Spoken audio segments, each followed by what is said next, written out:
group of 5 close-knit friends set out for what was supposed to be an epic weekend backpacking trip through the rugged trails of Washington's North Cascades National Park, but they vanished without a trace, leaving behind only a parked van and a frantic wave of unanswered questions. For 5 agonizing years, their families clung to fading hope amid endless searches that turned up nothing, until a wildlife photographer's drone captured a chilling image deep in an inaccessible valley, spotting something that defied belief and cracked the case wide open. The faded postcard on the kitchen table showed a misty forest scene, a cruel reminder of the adventure that had stolen her brother away.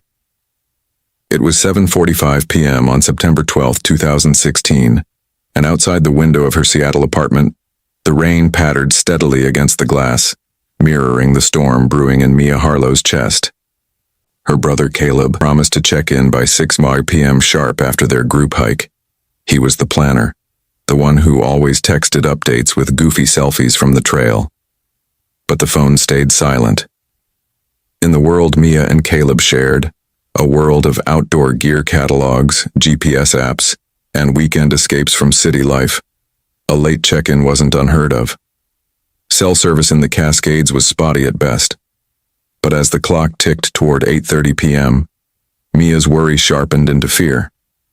Caleb wasn't just a casual hiker, he was the group's anchor, a 28-year-old software engineer with a passion for the wild that bordered on obsession. He could navigate by stars, purify water from a stream, and spot wildlife tracks before anyone else. His friends looked to him for that quiet assurance. The idea of him, and the whole group, simply disappearing felt impossible. Yet here she was, staring at her phone, the last message from him glowing on the screen. A photo sent that morning at 9:15 a.m. It showed the 5 of them at the trailhead, arms slung around each other, grinning under a canopy of towering firs. Caleb in the center, his curly brown hair peeking from under a beanie, flanked by his best friend Dylan Reyes on the left, a lanky 27-year-old barista with a quick laugh, and Marcus Lang on the right, the group's jokester, a 29-year-old teacher built like a linebacker. Behind them stood the 2 women, Sophia Kane, 26, a graphic designer with a bright smile and a backpack stuffed with sketchbooks, and Riley Brooks, 28, a nurse whose steady hands had patched up more than one scraped knee on past trips. They looked invincible, ready for the 20-mile loop through the park's remote backcountry. Trail's calling. Be back Sunday. Love you, sis. The text read. Mia had replied with a thumbs-up emoji, never imagining it would be their last exchange. By 9 p.m., fear turned to action. Mia's hands shook slightly as she dialed the North Cascades National Park Ranger Station. She explained the details. The group had parked their blue Ford van at the Easy Pass trailhead. They were experienced hikers, equipped with tents, food for 3 days, and emergency beacons. But no one had heard from them since that morning photo. The dispatcher was calm, professional, noting that delays happened, but promised to send a patrol. Mia hung up, her mind racing. Caleb would never ignore safety protocols, especially with the group. He'd drilled them on bear spray, weather checks, and sticking together. Something had gone horribly wrong. At the park's Stehekin Ranger Station, the report reached Ranger Elena Vasquez, a seasoned veteran with 25 years in the service. Her face, lined from countless rescues, tightened as she read the details. The North Cascades were no joke. Jagged peaks, sudden storms, and valleys so deep they swallowed sound. Amateurs got lost all the time, but a group like this? It smelled of something sudden and severe. She pulled up the trail map, noting the route. A challenging path over passes, through dense forests and along glacial streams. By dawn the next day, the search kicked off with urgency. Helicopters buzzed overhead, their spotlights cutting through the morning fog, while ground teams, rangers, volunteers, and search dogs combed the trail. The van was still at the trailhead, unlocked, with wallets and phones inside, as if they'd planned to return soon. No signs of foul play, just an eerie normalcy. Days stretched into a week, the operation swelling with help from neighboring states. They gridded the area, shouting names into the wind. Caleb, Dylan, Marcus, Sophia, Riley. But the Cascades held their secrets tight. Dense underbrush hid ravines, and rivers could sweep away evidence in hours. No footprints, no dropped gear, nothing. The families gathered at a makeshift command post, Mia clutching Caleb's photo, her eyes red from sleepless nights. Dylan's parents flew in from California. Marcus's wife paced endlessly. Sophia's sister handed out flyers, and Riley's fiancé stared at maps, willing a clue to appear. Theories swirled. A bear attack, a flash flood, or perhaps they'd veered off trail chasing a viewpoint. But no blood, no tracks, no bodies. It was as if the earth had opened up and swallowed them whole. As the search hit the 2-week mark, a glimmer surfaced. A hiker on a parallel trail reported hearing distant shouts the day they vanished. Maybe cries for help. It redirected teams to a steep side canyon, but after days of scrambling over rocks, they found only silence. The lead fizzled, hope dimming. Media picked up the story, dubbing them the Lost Five, splashing their smiling faces across screens. Online forums buzzed with speculation: alien abductions, cult involvement, or a deliberate vanishing to start new lives. For the families, it was torture. Mia quit her job as a marketing coordinator, pouring savings into private searchers. She hiked the trails herself, calling out until her voice cracked. 5 years passed like a slow bleed. The official search scaled back, the case filed as cold. Anniversaries came and went, marked by quiet vigils. The world moved on, but not the loved ones. Mia kept Caleb's room untouched, Dylan's guitar gathering dust in his parents' home. Then, on a crisp afternoon in July 2021, everything changed. In a remote section of the park, far from any marked path, a wildlife photographer named Jordan Hale was flying his drone to capture footage of elk herds. The device soared over a narrow, mist-shrouded valley known as Devil's Gulch, a place so treacherous rangers rarely ventured there. As Jordan reviewed the footage back at his cabin, his eyes widened. Deep in the gulch, nestled against a cliff base, was a flash of unnatural color. A tattered blue tent, half buried in overgrowth, and nearby, what looked like a rusted vehicle bumper. But that wasn't all. The drone's zoom revealed faint outlines that chilled him. What appeared to be a small cabin, overgrown and hidden, with smoke wisps? No, impossible. He rewound, heart pounding. It was real. Jordan rushed to the ranger station, footage in hand. Ranger Vasquez, now nearing retirement, watched the video, her breath catching. The spot matched no known structures, but the coordinates aligned with an old, forgotten mining claim from the 1800s. Could the group have stumbled into this hidden valley? The discovery reignited the case with electric force. A specialized team prepped for descent, ropes, gear, medics. As they rappelled into the gulch, the air grew thick, the walls closing in. At the bottom, they found the tent, ripped, weathered, but bearing the group's logo from their photo. Inside, scattered belongings, a journal with Sophia's sketches, Dylan's Lucky Charm keychain, but no bodies. Nearby, the cabin from the drone footage was actually a collapsed mine shaft entrance, boarded up but recently disturbed. Dirt fresh, as if pried open. The team pushed inside, flashlights piercing the dark. What they uncovered next would unravel the mystery in ways no one saw coming. If you're hooked on stories like this that blend real wilderness terror with unbelievable twists, hit that like button and subscribe for more. We've got plenty of chilling tales coming your way. The shaft led to a network of tunnels, damp and echoing, but one path showed signs of habitation. Canned food wrappers dated to 2016, and a makeshift bed of leaves and blankets. Scratched on the wall, faint but clear. Caleb, Dylan, Marcus, Sophia, Riley, help us. The group had survived the initial disaster, whatever it was, and holed up here. But how? And where were they now? Forensic teams swarmed, dusting for prints, sampling DNA. The breakthrough came from a small rusted locket found in the dirt, Riley's, with a photo of her fiancé inside. It confirmed they made it this far. But the real shock was a logbook page torn from Marcus's notebook, entries scrawled in fading ink. Day 3. Avalanche blocked the pass. Fell into gulch. Injuries bad. No way out. An avalanche. In September. Weather records checked. A freak storm had hit, dumping snow on higher elevations. The group must have been caught in it, tumbling into the hidden valley invisible from above. For years, searches missed it because drones weren't common then, and helicopters couldn't spot through the canopy. But the entry stopped abruptly after day 47. Voices outside, miners, help? Miners? In an abandoned shaft? The investigation pivoted. Local historians were called in. Devil's Gulch had a dark history, illegal gold panning in the 1900s, but rumors of modern squatters, off-grid types evading the law. Could someone have found the group? The team followed tunnel branches, finding more clues. A blood-stained bandage, type matching Sophia's rare AB negative from medical records.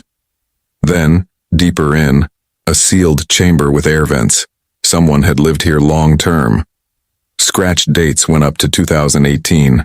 The group, or some of them, had survived for years?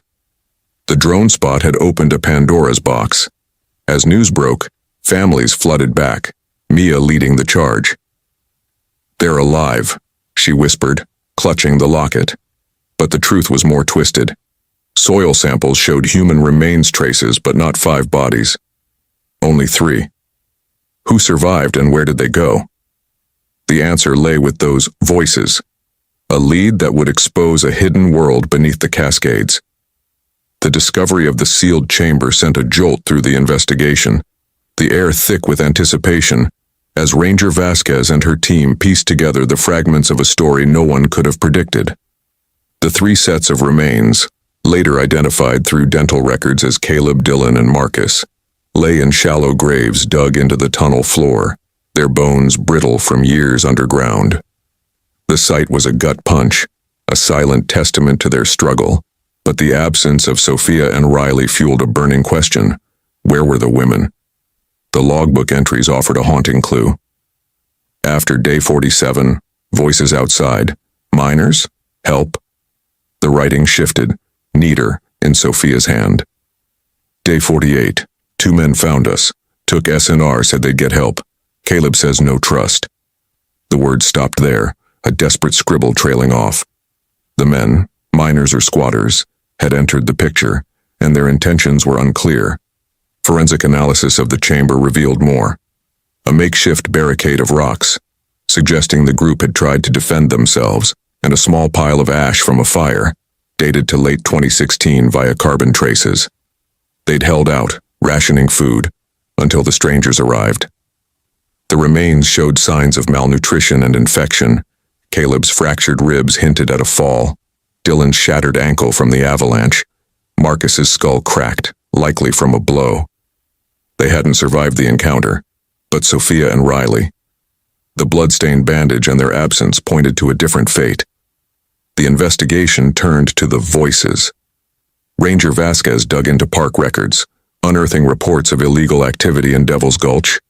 Poaching, squatting, even rumors of a meth lab run by off-grid outcasts. A name surfaced, Leon Carver, a 45-year-old drifter with a rap sheet for trespassing, last seen in the area in 2016.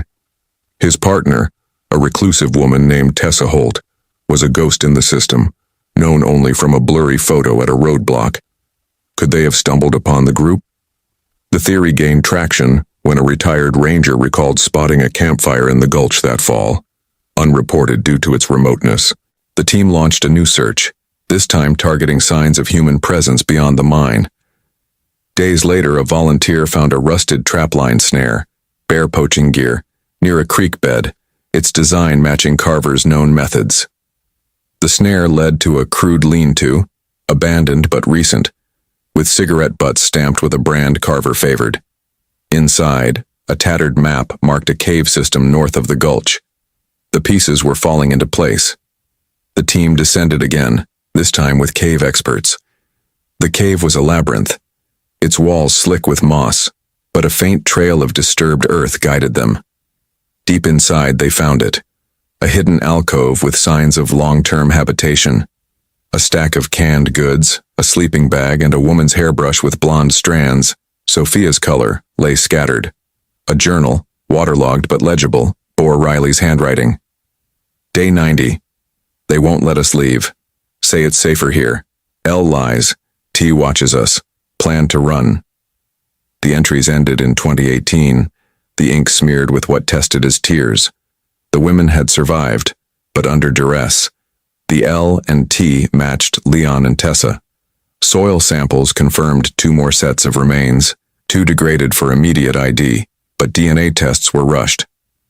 Meanwhile, a hiker's tip led to a shallow grave outside the cave. 2 skeletons, 1 male, 1 female, both with bullet wounds. Ballistics traced the slugs to a .38 revolver registered to Carver in 2015. It seemed Leon and Tessa had turned on each other, perhaps over the women or their spoils. But where were Sophia and Riley now? The journal hinted at an escape plan. A final entry read, Day 120, found a way out, heading east, pray we make it.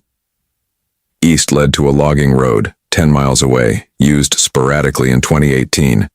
Investigators scoured old security footage from a nearby mill, spotting 2 figures, one tall, one shorter, limping past a camera on October 3, 2018.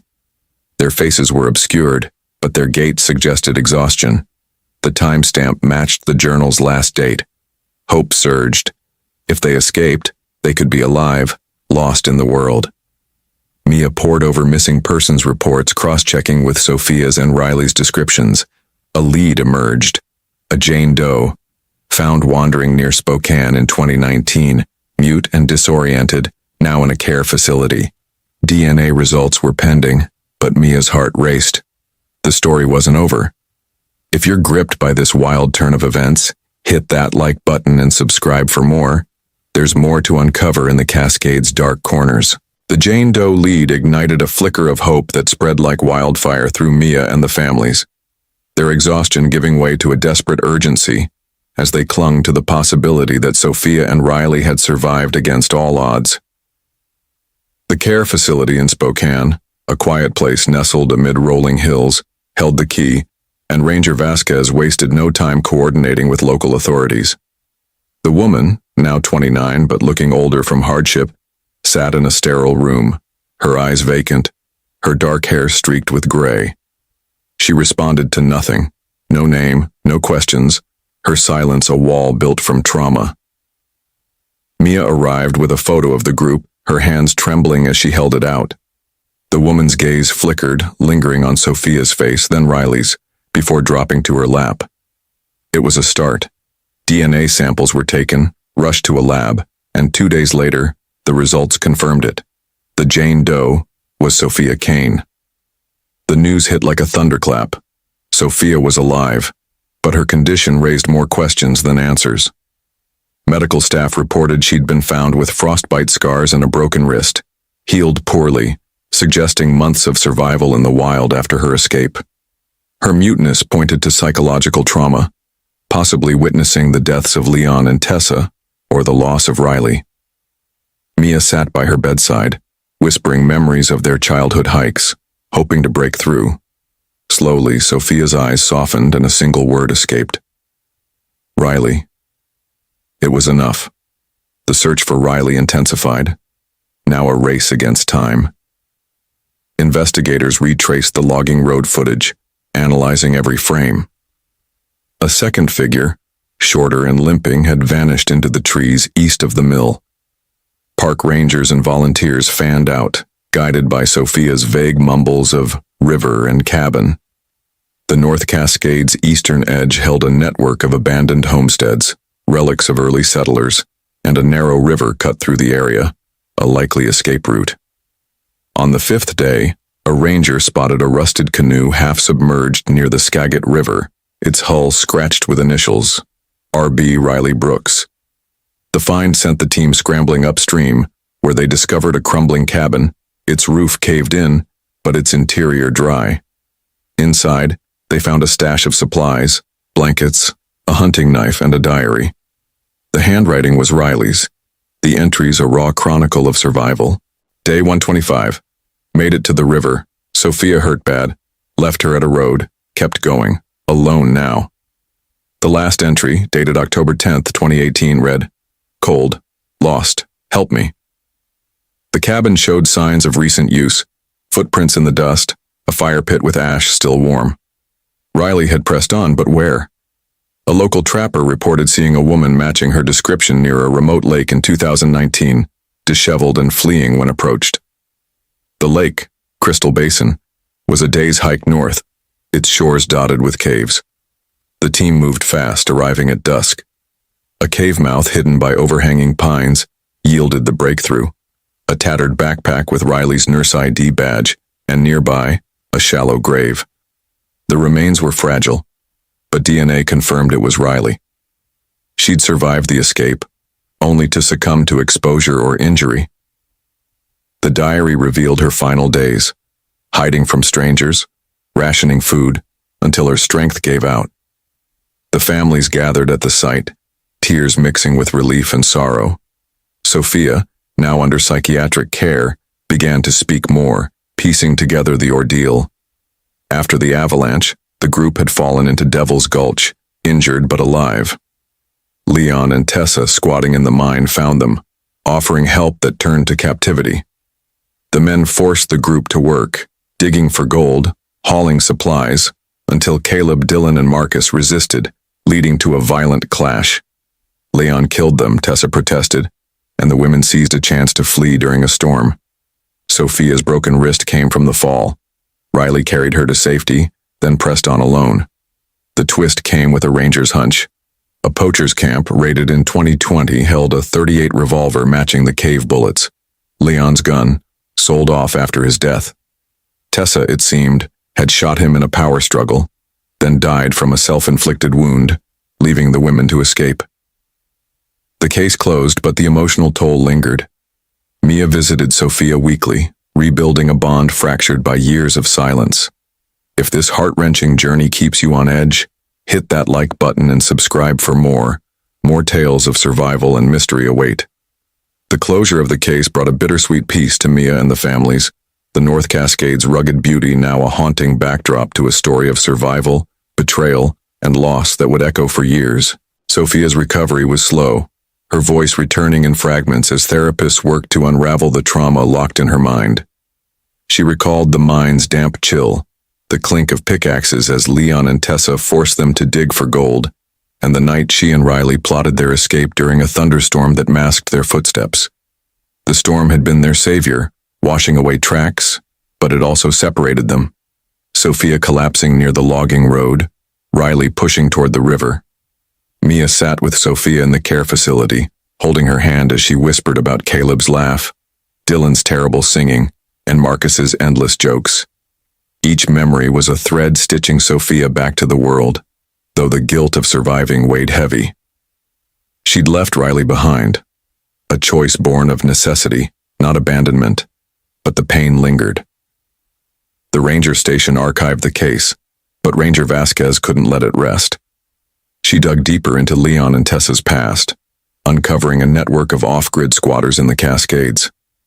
A tip from a former associate led to a storage unit in Bellingham, rented under Tessa's alias. Inside, they found gold nuggets, a ledger of illegal sales, and a photo. Leon, Tessa, and two figures blurred in the background, possibly Sophia and Riley during captivity. The photo dated to early 2017, proving the women had endured over a year under their control. The discovery fueled public outrage, sparking a crackdown on illegal activity in the park. Volunteers patrolled trails, and drones mapped uncharted areas, ensuring no one else would vanish into the gulch's shadows. Mia turned her grief into action, founding a nonprofit, Echoes of the Lost, to fund search technology and support families of missing hikers. She rallied Sophia, now stronger, to join her, their bond deepening with each fundraiser. The nonprofit's first success came when a drone equipped with thermal imaging located a lost climber in 2022, saving his life. It was a tribute to Caleb, Dylan, Marcus, and Riley, a legacy of their ordeal. The media frenzy faded, but the story lingered in local lore. Hikers whispered about Devil's Gulch, some claiming to hear faint cries on windy nights, though rangers dismissed it as imagination. Sophia began sketching again, her drawings of the gulch hauntingly detailed. Tunnels, the mineshaft, the canoe, each one a cathartic release. One sketch stood out.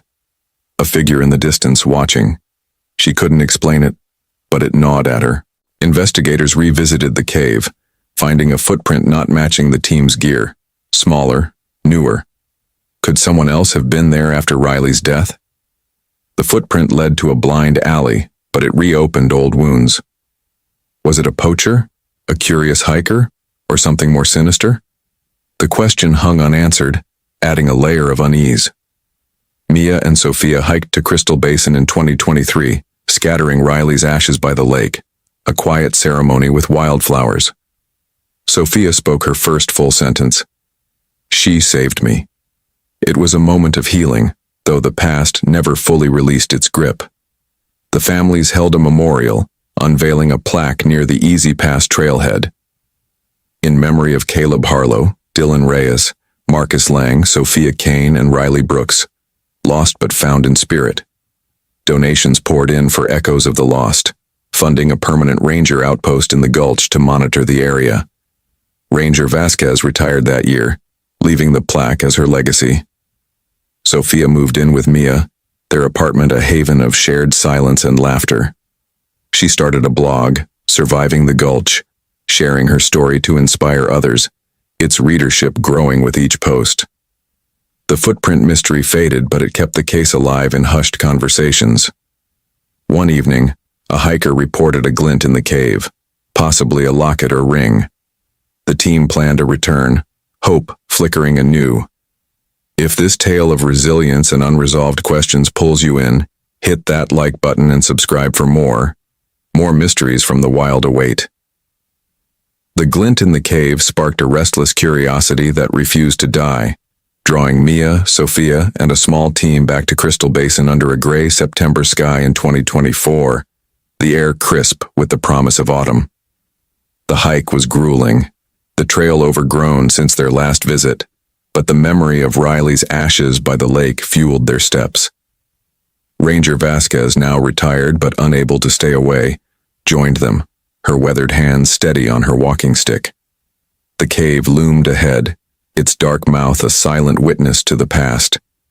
Inside, flashlights danced across the walls, illuminating the footprint and leading to a narrow crevice. There, half buried in dirt, lay the source of the glint. A silver locket, its chain tangled in roots. Sophia gasped, recognizing it instantly as Riley's, the one with her fiancé's photo. Opening it revealed the picture, faded but intact, a tear-streaked testament to their bond. But something else caught their eye.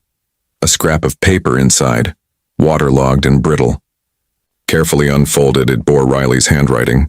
If found, tell them I tried. East Ridge, cabin. The words were a lifeline, a final message from a woman who'd fought to the end. The team knew the East Ridge, a steep, forested rise beyond the lake, dotted with old cabins from logging days. They pushed on, the terrain punishing, roots tripping their feet, but hope drove them.